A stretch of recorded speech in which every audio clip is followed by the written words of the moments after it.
So let's start with the Hong Kong situation. We have Speaker Pelosi this morning early coming out and saying we should revisit our relations with Hong Kong, our trade relations, because we still have relatively free trade relations with Hong Kong as opposed to China. We asked Wilbur Ross, the Secretary of Commerce, recently. He said it's a complicated issue. He's not sure that it shouldn't be folded into the larger discussions.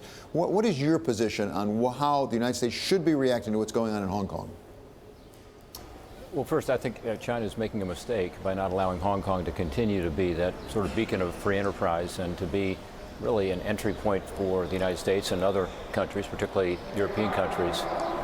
It's been an incredibly successful economy, and it's helped China, frankly. So I'm always amazed that I was in Hong Kong about 2 years ago, that the Chinese don't realize that, this has been a successful experiment in not just free markets, but a more democratic approach. And I would hope that they would allow Hong Kong to continue to do that, but also to see how that works in the rest of China.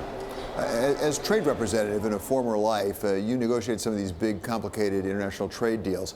How might the conflict going on in Hong Kong right now read against President Xi's position with respect to the larger trade negotiations in the United States? And let me ask you quite pointedly, is it possible he'll feel he needs to be even tougher in those negotiations because he doesn't want to appear weak at home?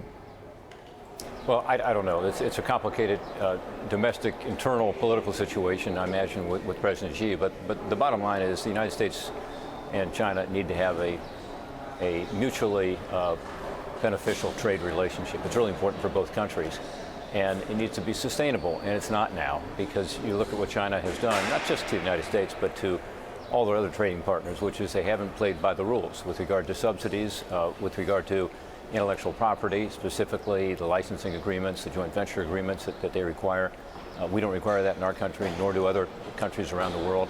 So there's not reciprocity, there is not ultimately equity, and there is not, therefore, sustainability. So we need to work this out. And Hong Kong, again, should be part of the mix, but Hong Kong ought to be an area where China continues to allow a more free market approach, which is beneficial certainly to the residents of Hong Kong, and they want it, as you've seen with these demonstrations. This is not just about extradition. I think this is about a much larger issue about China exerting its influence and rule over Hong Kong. So my hope is that the G20 summit, we can make progress on all this, because it will be an opportunity for the negotiators to, come up with some additional progress in connection with a meeting that I hope takes place between President Xi and President Trump. And my hope is that we can move forward on all these issues. We were very close just a few weeks ago, and my sense is that we could get back to the bargaining table. We could have come up with a productive result. The question is how much progress at that G20 meeting. We talked with Wilbur Ross, the Secretary of Commerce, and he actually lowered expectations, saying that's not the place to get a deal done. Just listen to a moment for what he had to say. The most that'll be done is they'll decide that it's worth reopening. But I don't think that a G20 pull-aside is a very likely place for the details of a 2,500-page agreement to be worked out. As a member of the Foreign Relations Committee and also as a former trade representative, set the expectations for us. How high should the expectations be for the end of this month at the G20? Well, it's always an action-forcing event when you have the two heads of state, the two principals in this case, both of whom are intimately involved in this issue. As you know, President Trump has strong views about it, as does President Xi.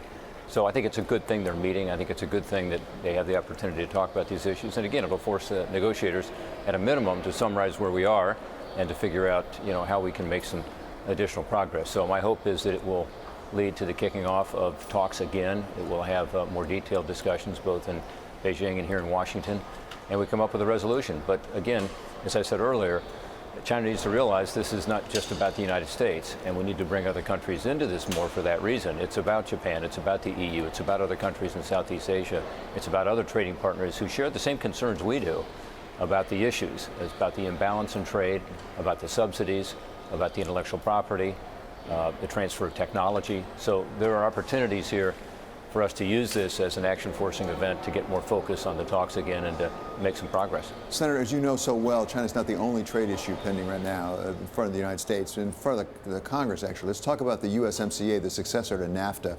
Apparently, we've put behind us, at least for the time being, those tariffs that were threatened against Mexico. Does that set us up to readdress the USMCA, and what are the prospects of getting that ratified in the reasonably near future?